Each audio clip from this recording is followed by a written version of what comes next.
Welcome to Guitar Lessons for Beginners, lesson 2 of 6.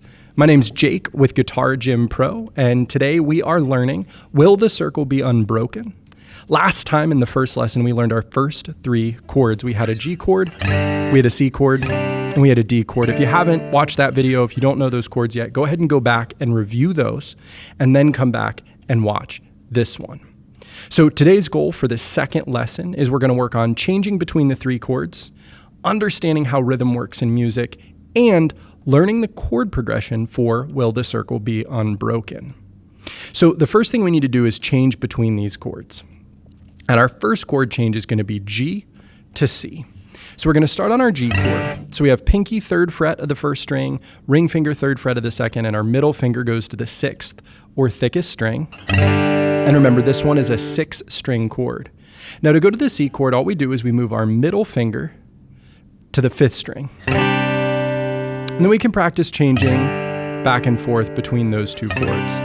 Because our 3rd and 4th fingers stay put, it's not a particularly difficult change, which is great. It helps us a lot in the beginning. Now the second change, and we're going to need this for the song, is changing from G to D. So we've got this G chord. Now to switch to D, we leave our 3rd and 4th finger, lift up our middle finger, and we put our first finger down on 2nd fret of the 3rd string. And remember, our D chord is only a 4-string chord. We only strum strings 4, 3, 2, and 1. If you hit the 5th string, it's not the end of the world. If you catch the 6th string, it's not the end of the world, but we do want to know it's a 4-string chord. In our third lesson, that's going to come up when we're working on our strumming pattern, especially when we talk about the alternate bass strum. But that's for our next lesson. Now, the last chord change that we can do is C to D, because we have these 3 chords. There's 3 ways to change between them. Now, we don't actually go from a C to a D chord in Will the Circle Be Unbroken, but since we're learning these chords, it's a good time to practice them. So I'm starting on that C chord, middle fingers on 3rd fret of the 5th string, ring finger and pinky 3rd fret of 1st and 2nd. And then just like going from G to D, I'm doing the same thing. I'm putting my first finger, 2nd fret of the 3rd string, playing the D chord, and then going back to the C chord. Kind of got a little bit of a muted there, just in my hand position, and got it to ring out a little more clear. So now what we want to do is we want to talk about counting. How do we count in music? And then we're going to apply this to practicing changing these chords. So the metronome is any device that clicks steadily, right? So like in the old days, it would be like a box with a little mechanical mechanism. It would be like a little pole with a weight on it, and where the weight was told you how fast it went. But those were, for obvious reasons, somewhat unreliable. So now we have digital metronomes, and you'll see if you look right below me on the screen, I've got a metronome set to 60 or 68 beats per minute. And that's how we measure time in music. It's how many beats, how many clicks, how many times do we check in with the tempo a minute. And so I'm going to play this metronome at 60 beats per minute so that we can hear it.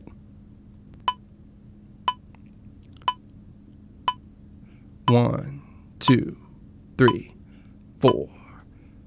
So that's 60 beats per minute. And if we go 8 beats per minute faster, 68, it would sound like 2, 3, 4, 1, 2. And you can hear that's a lot faster, right? And then if I doubled it to 120, you'd hear it's much faster. 1, 2, 3, 4, 1, 2, 3, 4. All right, you get the idea. So that's how the metronome works. It's what's keeping us steady. Now, the reason that this is so important is because our perceptions of time, right, are so long. I mean, you know, life is short and all that, but think about how we tend to perceive time. We're looking at things in terms of minutes, in terms of 10-minute blocks, 15-minute blocks, hour-long blocks, days. We're not looking at subsets, little parts of a second, which is how often we have to pay attention and check into these things when we are playing music. And so it's something that helps us focus super well. And I hope that you know and notice that, you know, if you're waiting at the DMV, 2 minutes feels like a long time. If, you know, you're hanging out with your kid, you know, doing finger paints, 2 minutes doesn't seem like that long at all, right? And so it really depends. I mean, maybe it depends on how recalcitrant they might be being, but you get my point, right? Like we feel time differently depending on the situation. Groups of 4. So we usually count music in groups of 4. We count over and over and over again. 1, 2, 3, 4. 1, 2, 3, 4. You heard me doing that when I was showing you how the metronome works. And I'm typically going to start things at 60 beats per minute. So why would that be? Because 60 beats per minute is a nice comfortable, a nice slow tempo. It's not too fast. We're able to pay attention to it really well, but it's also not too slow. If we try to go at 50 or 40, the clicks, the time isn't coming fast enough for us to check in and really get it well. Now, every time we count to 4, we call this a measure of music or a bar. Each 4 count is a bar or a measure. So if I say 1 bar of G, 1 bar of C, or 1 measure of G, 1 measure of C, I'm talking about the same thing, and it's a 4 count. 1 bar of G, 1, 2, 3, 4 to C, 1, 2, 3, 4 for a full measure. That's how we're counting it out. So let's talk about chord progressions. What that's saying is we're going to take a certain number of measures. In the case of Will the Circle Be Unbroken, it's going to be 16. It's a 16 bar, 16 measure chord progression. And we're going to assign certain chords to different bars. So bars 1 through 4 are going to be G. Bars 5 and 6 are going to be C, for example. So the chord progression for Will the Circle Be Unbroken starts on a G, goes to a C, goes back to a G, goes to a D, and we actually end on a G again. The question is, how long do we play each chord? How many bars or how many measures do we play that first G chord? I just told you it was 16 long, but I only gave you 4 chords there. And what we do is we use a chord chart. And so a good handy way to write that out is going to look like this. Now, I know this is a lot right at the beginning, but I want to make sure that we go over it nice and slowly. So each one of those letters is a beat, right? So that G at the top is a beat, and it's followed by 3 slashes. And each slash is beat 2, 3, and 4. And those upright, vertical lines are showing you where the measures are. So that first line has 4 measures, so 4 beats each in 4 measures, and each chord, it's just going to be a G chord for each one of those measures. So that first line, it has G for a measure, 1, 2, 3, 4, the second measure, 2, 2, 3, 4, the third, 2, 3, 4, and the fourth, 4, 2, 3, 4, and then we would move on to the second line where we go to a C chord. So that's how that's laid out. Now, something that's really important to understand, it doesn't tell you what to play, only how long something lasts. So this chord chart isn't telling us to play a certain chord progression. It is telling us to play a certain chord progression. It's not telling us to play a certain strum pattern. It's not telling us to strum down on every beat. It's not telling us any of those things. It's only telling us how long each chord lasts. This is just the chord progression. What we want to do to practice changing these chords is set a metronome to 60 beats per minute. We're going to listen to it click 4 times. We're going to count along with it 4 times. And then we're going to start playing this chord progression. Now we're only going to strum 1 down strum on beat 1. That's going to give us plenty of time to change to the next chord when it comes up, help us use our brain not to think about what we're doing with the guitar, but making sure we're staying in the right spot with the song. All right, so I'm going to start the metronome at quarter note equals 60. We're going to give it a shot. Here we go.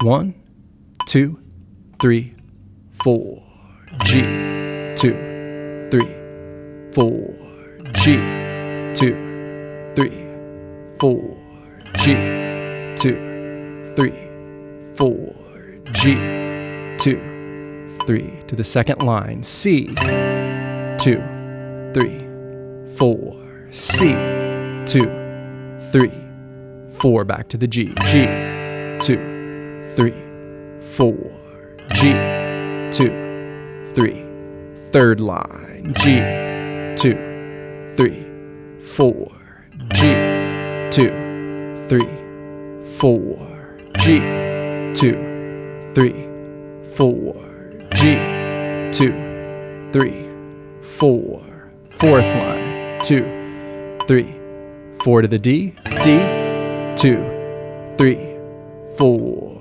G, 2, 3, 4, G, 2, 3, 4. So we just finished that up. We just got to the end, and that was at 60 beats per minute. Let's go ahead and I'm going to try it at 84 beats per minute. It's a little faster, closer to the tempo of the song. So let's try it. We'll listen for 4, count for 4, and then start strumming, same as we did just on beat 1. Here we go. 1, 2, 3, 4. G, 2, 3, 4. G, 2, 3, 4. G, 2, 3, 4. G, 2, 3 to the second line. C, 2, 3, 4. C, 2, 3. G, 2, 3, 4. G, 2, 3, 4. Third. G, 2, 3, 4. G, 2, 3, 4. G, 2, 3, 4. G, 2, 3. Fourth line. G, 2, 3, 4. D, 2, 3, 4. G, 2, 3, 4. G, 2, 3, 4. All right, so that's the end. We did that again. So we did it at 60, we did it at 84. So you can rewind the video, go back to those. You can use the little settings feature and playback speed and maybe make it a little faster even, or a little slower if you need to, just so you can make sure you're at a tempo that you feel comfortable with. So one more thing that we need to know and we need to think about is when we're playing this song and we're playing this chord progression, we play G a lot where we're not moving. And this is pretty typical. A lot of songs don't have a ton of chord changes, but then they do have chord changes and we have to be able to change chords just as fast as we're playing the rest of the song. So what we can do is we can isolate a chord change, the G to the C or the G to the D or C to D. We could do that. We don't do it in the song, so I'm not going to use it as an example here. I'm going to play G to D as an example.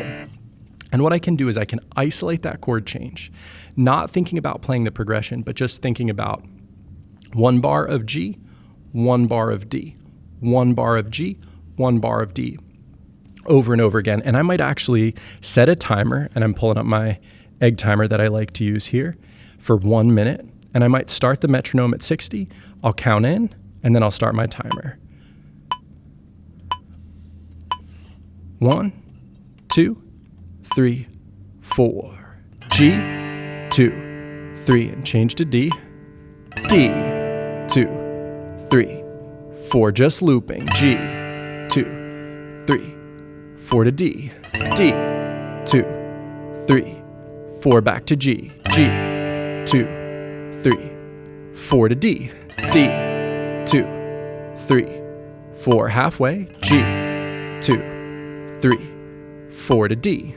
D, 2, 3, 4 to a G. G, 2, 3, 4 to D. D, 2, 3, 4, back to G. G, 2, 3, 4 to a D. D, 2, 3, 4 to a G. G, 2, 3, 4 to a D. D, 2, 3. All right, and then my timer is done, and then stop my metronome. So the idea here is I've separated my chord progression from the chord changes so I can really focus on that change, because the change is going to be the trickiest part when we're playing, right? It's easy to stay on the G chord. It's hard to get maybe to the C or the D chord. Now, these changes, because we're only moving one finger and that third and fourth, our weaker fingers are staying put, may not be super difficult. You may get these ones pretty quickly, but this is a great tool to have in your back pocket for when you play future songs. So if you are ready to take your guitar playing to the next level, just keep going on this series. I'm going to have a third video, fourth, fifth, and sixth. We're going to learn to sing the song. We're going to learn to play the melody. We're going to learn to improvise. And don't let singing scare you. I'm not saying that you got to go out and sing this at an open mic. We're only learning to sing it to help keep our place, right? And so we can kick off the campfire sing along when we have our friends around. So that is what we have coming up. So congratulations, you're doing fantastic. We now know 3 chords, we know how to change the chords, and now that we have this chord progression, we can actually hit play on the song, on the recording, and we can strum along as the chords change where they change. Next time, we're gonna work on adding in a strumming pattern, and the time after that, we're gonna learn to line up the vocal. All right, thanks for joining me. Again, I'm Jake with Guitar Gym Pro. Happy playing.